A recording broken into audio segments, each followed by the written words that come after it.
The dog didn't bark. It just lay in the rain beside a dark Montana road when Officer Daniel Carter's headlights found it. At the vet clinic, the doctor thought the wound was metal debris from an accident. But when her tweezers pulled something from the dog's shoulder and it dropped into the tray, the room went silent. It wasn't scrap metal. It was a bullet. And in that moment, Daniel realized the wounded German Shepherd he rescued wasn't just unlucky. Someone had tried to silence it. If this story caught your attention, like the video, subscribe to the channel, and drop a comment below to share where you're watching from. Cold rain swept across the empty highway outside Helena, Montana, turning the asphalt into a dark mirror under the distant glow of streetlights. Officer Daniel Carter had been driving that road for almost an hour, his patrol cruiser moving slowly through the quiet outskirts of the city. Helena at night often felt like a town holding its breath, especially in late autumn when the mountains wrapped the valley in cold mist and the streets emptied long before midnight. Daniel liked the silence. It gave him space to think. Daniel Carter was 37, tall and broad-shouldered, with the kind of sturdy build that came from years of training, but also from a lifetime of physical work. His dark hair was cut short in the standard police style, though a few stubborn strands always fell forward when the wind caught them. A trimmed beard framed a jaw that seemed permanently set in quiet determination. People who met him often described him as calm, sometimes too calm. The truth was more complicated. 5 years earlier, Daniel had survived a roadside shooting during a traffic stop. His partner had not. Since that night, Daniel had developed a habit of noticing things others missed: movements in shadows, unusual sounds, the subtle wrongness of a quiet road. Some called it instinct. Daniel called it memory. Rain tapped steadily against the windshield as he drove. The rhythmic swish of the wipers filled the cruiser while the radio murmured occasional updates from dispatch. Most of them were routine noise complaints: a broken streetlight, a minor fender bender downtown. Nothing that required urgency. Then something caught his eye. At first it was only a shape, a dark, uneven silhouette near the gravel shoulder ahead. Daniel slowed instinctively, his eyes narrowing. The headlights washed over the roadside, illuminating weeds, wet stones, and finally, movement. He eased the cruiser to a stop. For a moment he simply watched. There, half collapsed beside the road, lay a German Shepherd. The dog was large, likely 5 or 6 years old, with the strong frame typical of the breed, though now its body looked painfully thin beneath rain-soaked fur. Mud clung to its coat, and dark patches of blood stained the thick hair along its shoulder. One ear stood upright while the other drooped weakly. Its chest rose and fell in shallow, uneven breaths. Daniel stepped out into the rain. Cold air hit his face as he approached slowly, boots crunching against wet gravel. The dog noticed him immediately.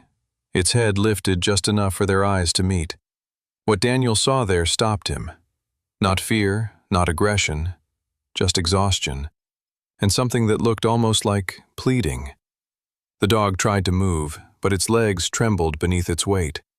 A soft, strained whine escaped its throat before it collapsed again against the ground. Rainwater ran through the fur on its back, carrying thin streams of blood toward the roadside ditch. Daniel crouched beside it. "Hey, easy there," he murmured. His voice had the low, steady tone officers sometimes used when calming frightened people. Years on patrol had taught him that panic rarely helped anyone, human or animal. Up close, the injuries looked worse. The fur along the dog's left shoulder was matted with blood, and beneath it, Daniel could see a deep wound that didn't resemble the usual scrapes caused by traffic accidents. It was too precise, too clean. The dog's eyes never left his face. They were amber bright, even through pain, and unusually focused. Daniel had seen many injured animals over the years, but something about this one felt different. The dog didn't thrash or snap. Instead, it held still, as if conserving every ounce of strength it had left. Then, slowly, the dog lifted one paw. It wasn't a defensive gesture. It touched Daniel's sleeve. The motion was weak, barely more than a trembling nudge, but it felt deliberate, almost purposeful. Daniel's chest tightened. He had grown up with dogs. His father, a ranch mechanic outside Billings, used to say that animals spoke a language people only understood when they stopped talking long enough to listen. Right now, Daniel understood. This dog wasn't giving up, and it wasn't alone by accident. He slipped off his jacket and gently wrapped it around the dog's body, ignoring the rain soaking through his uniform. The German Shepherd flinched slightly when he lifted it, but it didn't resist it. "Easy, partner," Daniel whispered. The word slipped out before he realized it. Partner. The dog rested its head weakly against his arm. Daniel carried it toward the cruiser, feeling the weight of the animal and the uneven rhythm of its breathing. Blood soaked through the sleeve of his jacket, warm even in the cold rain. Inside the car, he laid the dog carefully across the back seat. For a moment, he hesitated. Protocol said injured animals should be reported to animal control. The paperwork alone could take an hour, maybe more. Daniel looked at the dog again. Its breathing had become slower, weaker. "No," he muttered. He slammed the cruiser door shut and climbed into the driver's seat. The engine roared to life as he grabbed the radio. "Dispatch, this is Carter," he said. "I'm heading to North Valley Veterinary Clinic with an injured animal. Possible trauma, condition critical." There was a brief pause on the line. Then the dispatcher replied, surprised but calm. "Copy that, Carter. North Valley's still open tonight. Do you need assistance?" "No," Daniel answered quietly, glancing in the rearview mirror. The German Shepherd's eyes were still open, watching him. "I've got it." He pressed the accelerator. The cruiser sped through the rain toward Helena's lights, tires hissing against the wet road. Behind him, the wounded dog shifted slightly and let out a faint breath. Daniel didn't know why, but deep in his gut, he felt the strange certainty that this night had just begun to change something neither of them could yet see.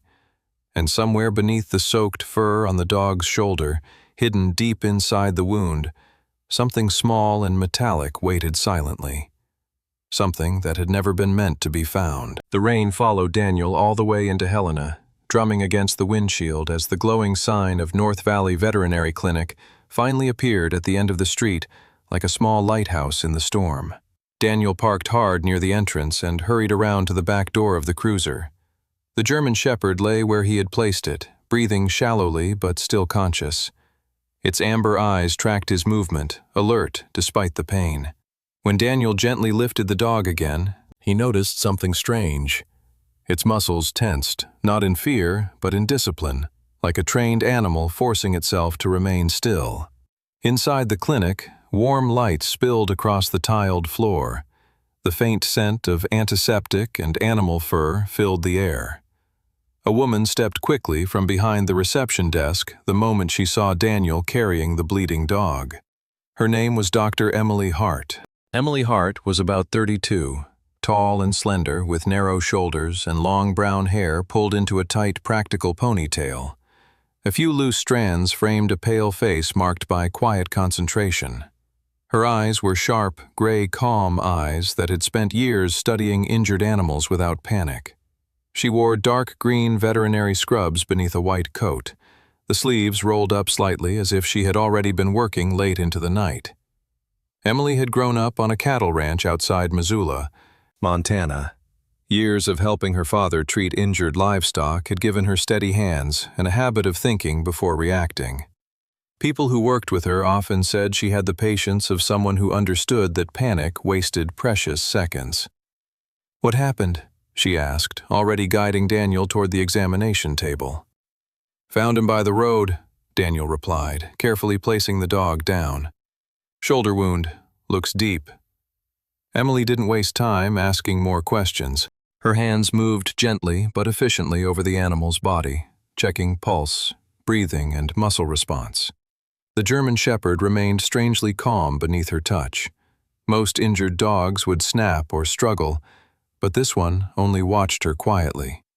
"Strong dog," Emily murmured. 5, maybe 6 years old, German Shepherd male.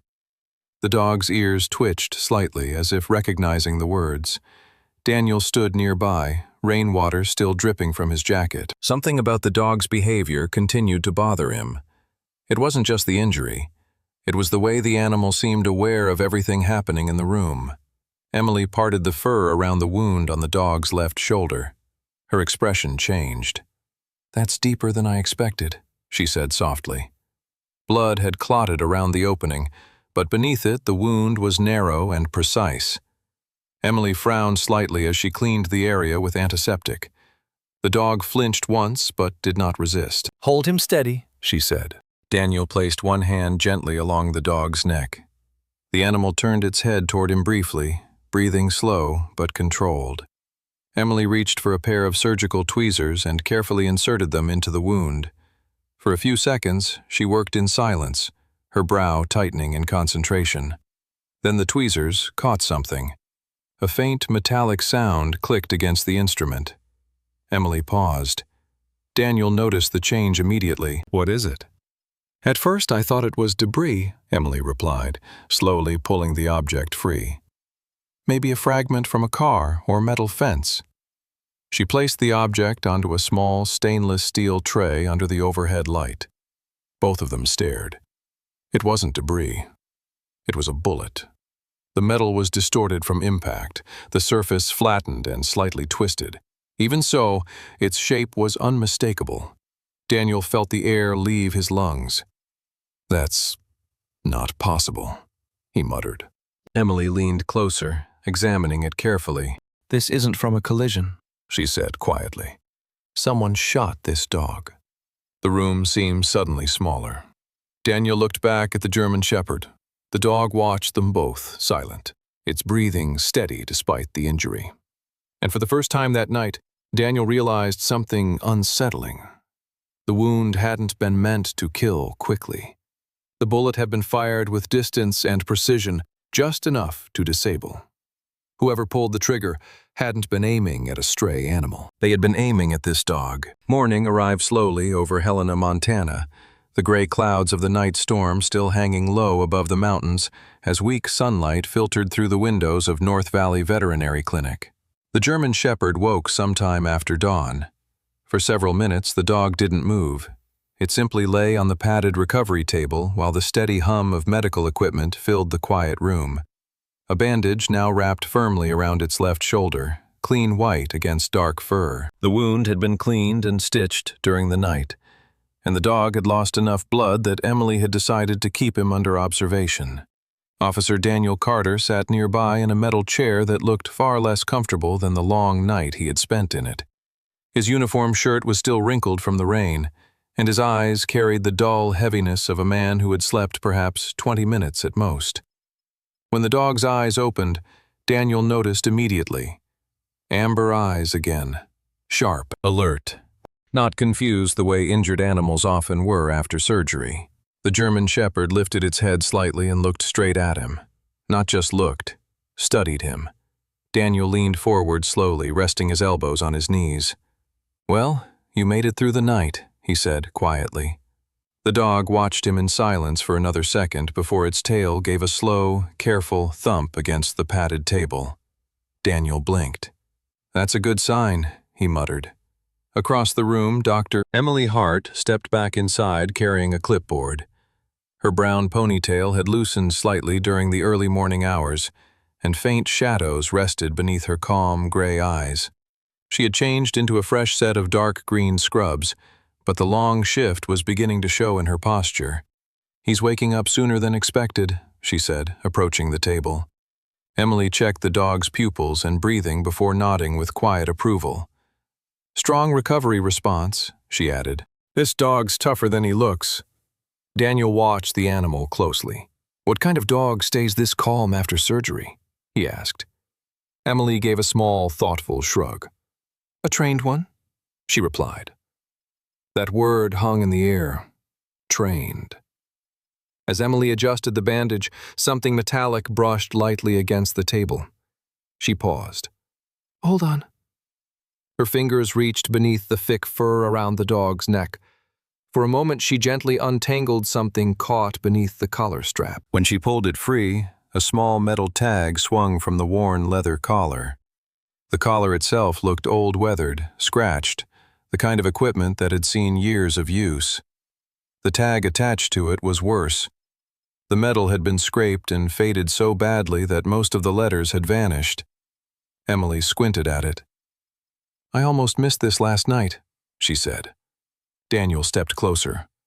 "What does it say?" "Hard to tell." She wiped the tag clean with a cloth. Most of the engraving had worn away, but a small section of numbers remained visible beneath the clinic lights. A serial code. Daniel's eyes narrowed. "That's not a regular dog tag." Emily looked up. "Meaning?" "Meaning I've seen something like it before." Daniel pulled out his phone and quickly photographed the tag. "Let me run this back at the station," he said.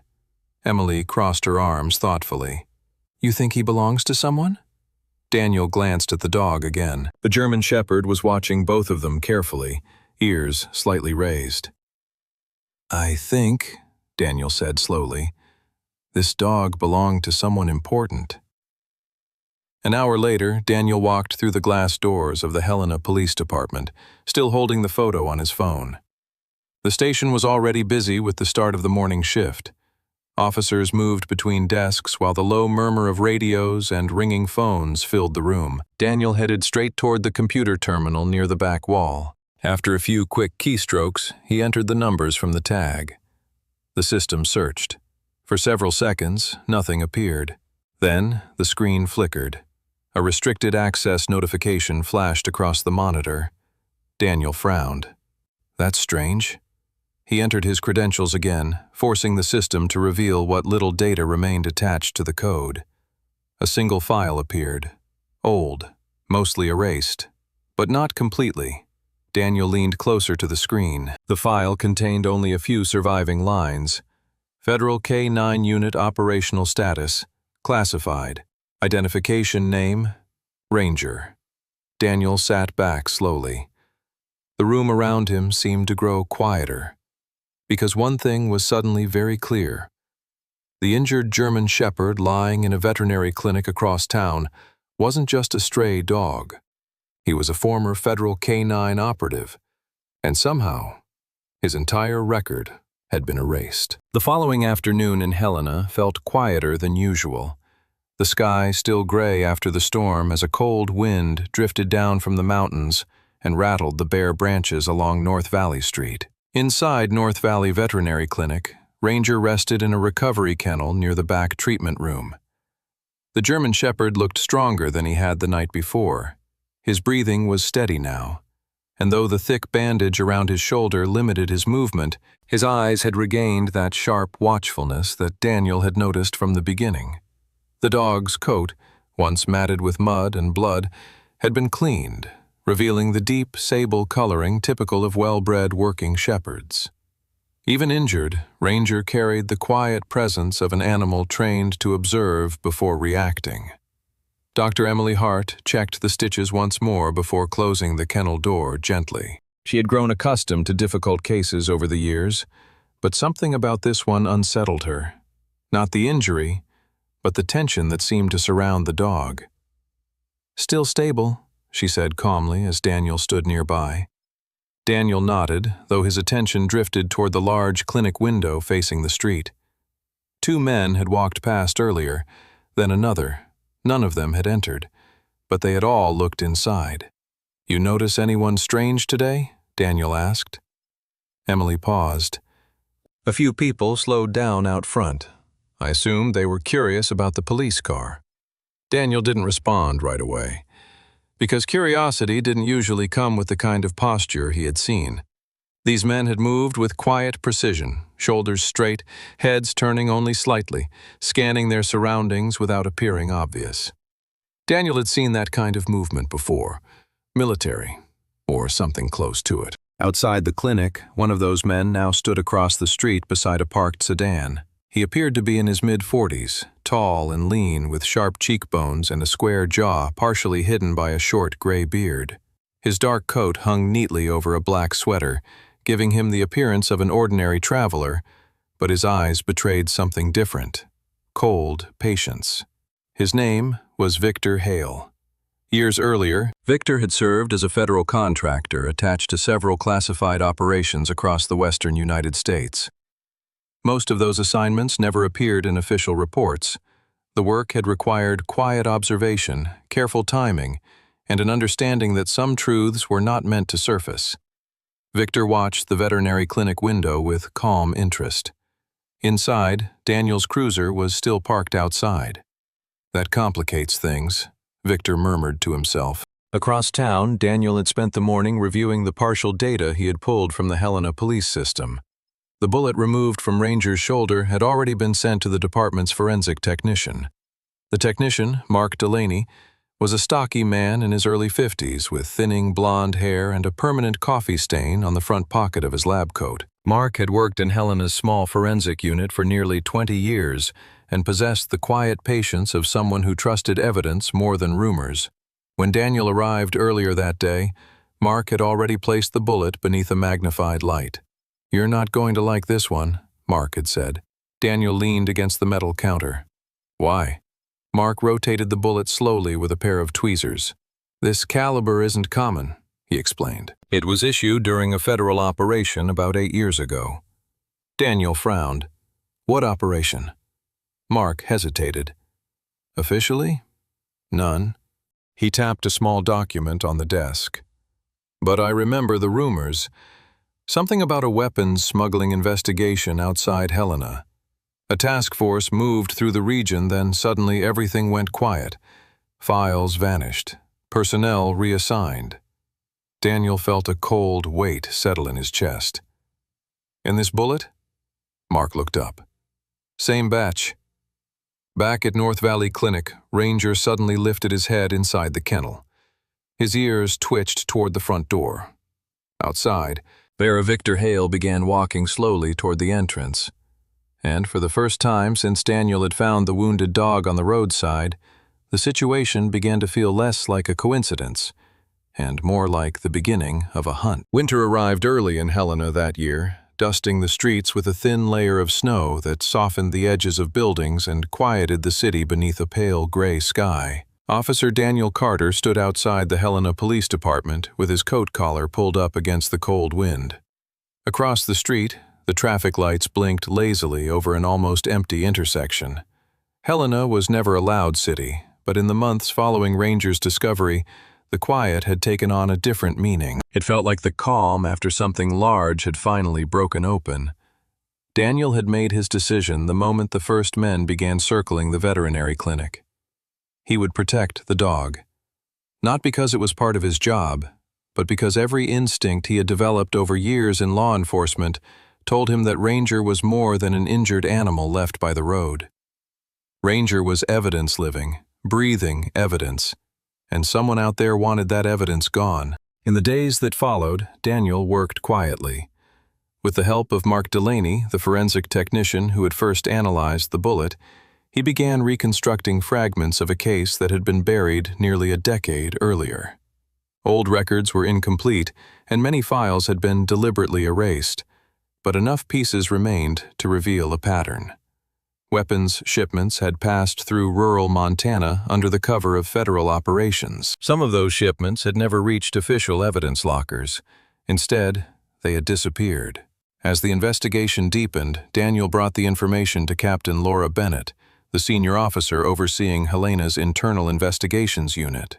Laura Bennett was a woman in her early 40s, with a sharp, commanding presence. She stood nearly as tall as Daniel and carried herself with the disciplined posture of someone who had spent years working in federal task forces before returning to local law enforcement. Her dark hair was cut short at the jawline, and her steady green eyes had a reputation for seeing through lies quickly. Years earlier, Laura had exposed corruption within a narcotics division in another state. The experience had made her careful with trust, but relentless when evidence pointed toward wrongdoing. When Daniel placed the files on her desk, she studied them in silence. "So you're telling me," she said slowly, "that a federal task force used Helena as a corridor for weapons trafficking, and someone inside law enforcement helped cover it up." Daniel nodded. "And the dog?" she asked. Ranger was part of the original canine unit assigned to the operation. Laura leaned back slightly. That means he was there. Daniel met her gaze. Yes. Ranger hadn't spoken, of course, but the bullet in his shoulder had spoken loudly enough. The ballistic match connected the dog to the same ammunition used during the final phase of the old operation. Someone had tried to eliminate him after the mission collapsed, perhaps assuming the dog would simply disappear. But Ranger had survived, and the evidence tied to that bullet led investigators to several officers who had quietly redirected confiscated weapons into illegal markets. The network had operated for years before finally collapsing under the renewed investigation. Several arrests followed. Others resigned before charges could be filed. Victor Hale, the man who had watched the clinic days earlier, vanished before investigators could question him, leaving behind only fragments of a trail that suggested he had been working as a contractor for the same operation years ago. Months passed. Snow melted. Spring returned to the valley. One evening, Daniel walked slowly along the same roadside where he had first found Ranger lying in the rain. The German shepherd moved beside him now with a steady, confident stride. The wound had healed, though a faint scar remained beneath the thick fur on his shoulder. Ranger was no longer just evidence in an investigation. He had become Daniel's partner. The dog paused briefly along the edge of the road, sniffing the wind before glancing back at Daniel with those sharp, amber eyes. Daniel smiled faintly. "You picked a strange way to tell your story," he said. Ranger's tail moved once in quiet agreement. And as they continued walking beneath the fading Montana sunset, Daniel understood something he had learned many times during his career. Sometimes the truth doesn't arrive through witnesses or documents. Sometimes it arrives wounded, silent, and waiting beside a lonely road until someone finally stops long enough to listen. The truth is, miracles rarely arrive the way we expect them. Sometimes they don't come with bright light or thunder from the sky. Sometimes they come quietly, wounded, muddy, and breathing weakly on the side of a lonely road. That night in Helena, Officer Daniel Carter thought he was simply saving a dying dog. But what he was really saving was the truth. Ranger could not speak, he could not testify in a courtroom, yet somehow, through a scar in his shoulder and a will that refused to give up, he carried a story that powerful people tried to bury. And the moment Daniel chose to stop his car instead of driving past, something changed. A single act of compassion opened a door that years of silence had kept closed. Some people would call that coincidence.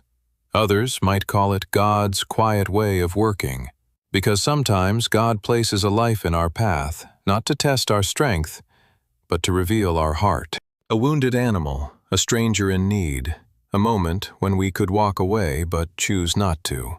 Those moments may feel small in the world's eyes, but they are often the ones that carry the greatest purpose. Ranger survived not just because of medicine or luck. He survived because someone cared enough to stop. And maybe that is the lesson hidden in this story. In our everyday lives, we pass countless quiet moments where kindness could change someone's fate. A word of comfort, a hand offered to someone struggling, a choice to do what is right even when no one is watching. Sometimes that small choice becomes the beginning of something much bigger than we ever imagined. So, if this story touched your heart, take a moment to remember. The world still changes through compassion, courage, and faith. Maybe the miracle isn't always the rescue itself. Maybe the miracle is the heart that refuses to ignore someone in need. If you believe kindness is never wasted, please share this story with someone who needs to hear it. Leave a comment below and tell us where you're watching from. We love hearing the voices of this community from all around the world. And if you haven't already, don't forget to subscribe to the channel so these stories of hope, courage, and second chances can continue reaching more people. May God watch over you and your family. May He guide your steps in the quiet moments of life, and may He bless every person listening to this story today with peace, strength, and compassion.